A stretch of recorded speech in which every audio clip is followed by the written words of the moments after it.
Have you ever seen Veep? It aired for 7 seasons on HBO. It's Julia Louis-Dreyfus. She won a whole slew of Emmys for it. She won like 6 consecutive Emmys for it or something.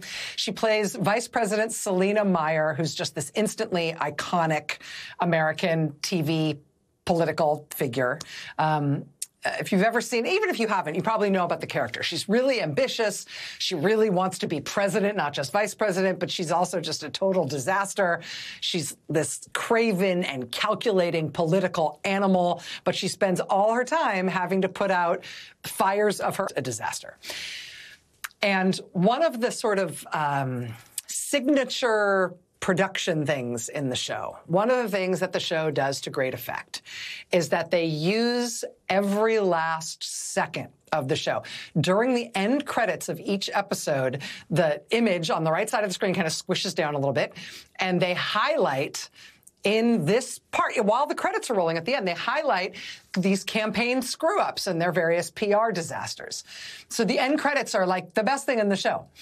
The end credits in one episode might be her ranting to her staff after a puff piece television interview turned out to be substantive, or her awkwardly trying to connect with high school students who are visiting the vice president's office. If you've seen the show, you know about this excellent trick, basically, that they do at the end. Here's kind of a perfect example of a Veep end credit. This is her greeting people at a party at the vice president's official residence.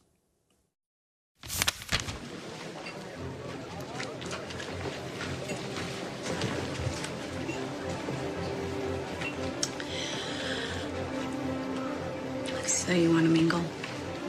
Yeah, let's go mingle the out of them. Ernest Langeberry, Lifeboat Association. Let's get a glass eye.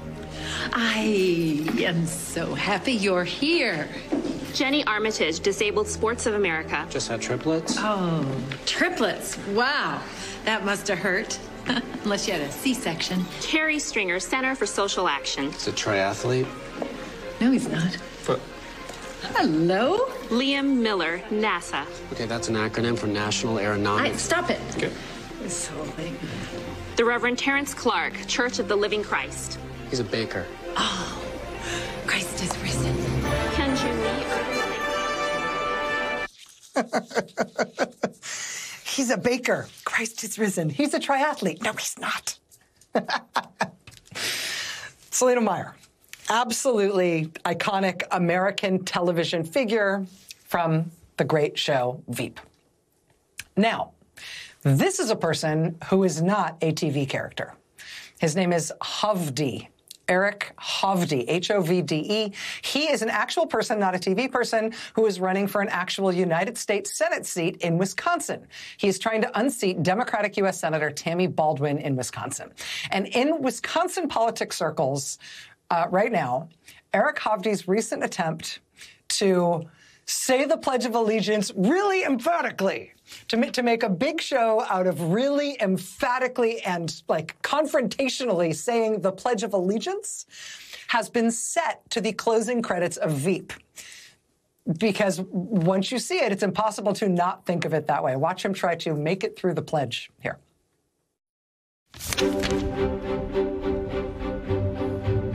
I'm proud to be an American. I love my country.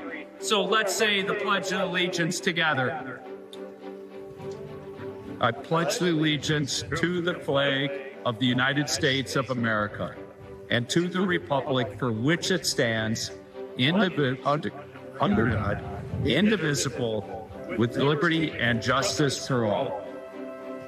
Thank you. Amen. God bless America. Go Slinger Speedway. Thanks, Eric.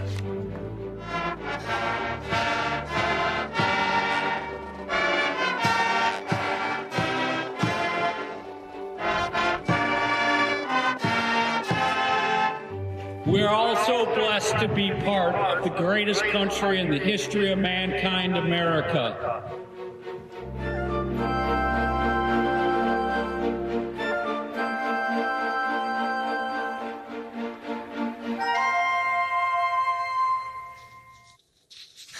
Is he waiting to the end of the marching band? Like he's maybe the part where he also belatedly realizes to put his hand on his heart.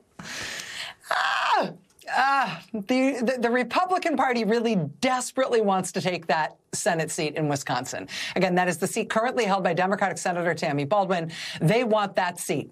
They really want to unseat her. The problem is that they have chosen this man as their candidate to try to do it.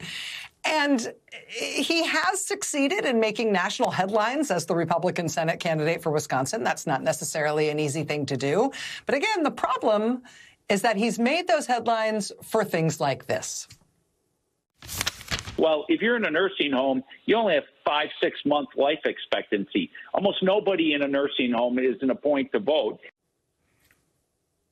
Now, I am no political expert, but even someone who has never heard of the United States Senate before could probably suss out that that's probably not a great political strategy. Yeah, old people shouldn't vote. Old people in nursing homes, they shouldn't be allowed. Most nursing home residents not at a point to vote. After that made headlines across Wisconsin and indeed across the country, Mr. Hovde tried to make this all go away as a news story, but he did it again as if this was an episode of Veep. Quote, in recent days, Mr. Hovde has tried to clarify his comments. This week, he reiterated his belief that, quote, a large percentage of nursing home residents, quote, are not in the mental capacity to vote. Now, that's cleaning it up. Now, when I said old people in nursing homes shouldn't be allowed to vote, everybody made that sound so bad. Let me clarify. What I meant was that a large percentage of old people in nursing homes shouldn't be allowed to vote because they don't have the mental capacity for it. There. Is that better? Now, I should mention that description of the world's most inept effort to clean up a political disaster, that account of that is quoted from is me quoting from a national story, a New York Times story, where I think the headline helps understand Mr. Hovde's situation even better. Because the headline on that story is this, quote, lawsuit puts fresh focus on Eric Hovde's comments about older voters. What is this lawsuit, you say? Turns out that at the same time that he has been questioning the mental capacity of nursing home residents to vote, he is also the head of a bank that is a co-defendant in a California lawsuit that accuses a senior living facility of elder abuse, negligence, and wrongful death. He is a co-defendant in that lawsuit. His bank is a co-defendant because it turns out that Eric Hovde, in addition to running for Senate in Wisconsin, he runs a bank that owns a nursing home that in California has given rise to a fairly gruesome elder abuse and wrongful death lawsuit.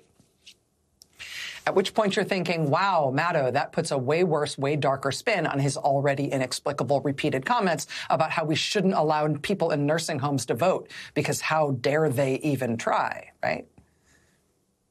But you're also thinking, wait, why did you say California? I thought he was running for Senate in Wisconsin. Yes. Yes. This is another problem that the local news in Wisconsin has been trying to tell people about this guy from the very beginning. Back in May 2023, quote, Eric Hovde may run for Senate in Wisconsin, but he's living large in Laguna Beach, California. He lives in California. The Milwaukee Journal-Sentinel basically running the red flag all the way up the flagpole for the Republican Party about this guy before they picked him. I mean, and the detail on it just makes it worse. Hey, look, Eric Hovde was named by the Orange County Business Journal as one of its 500 most influential people in Orange County in 2020. In Orange County, California, where he lives in Laguna Beach, which is 2,000 miles away from Wisconsin. He does run a bank. It is a Utah-based bank. He runs it from where he lives in Laguna Beach, California, where indeed his bank is named a co-defendant in a nursing home elder abuse lawsuit. And he is running for Senate in Wisconsin, where 18% of the population is over the age of 65. He's running there by saying repeatedly that people in nursing homes shouldn't be allowed to vote because, hey, it's not like they have it together. At most, they've got 6 months to live. Why should they be voting? Amen. Go Slinger Speedway. Okay, Eric. And I should underscore here how badly the Republican Party wants to win this Senate seat away from Democratic Senator Tammy Baldwin. They really want to win this seat. But inexplicably, this is the guy they picked.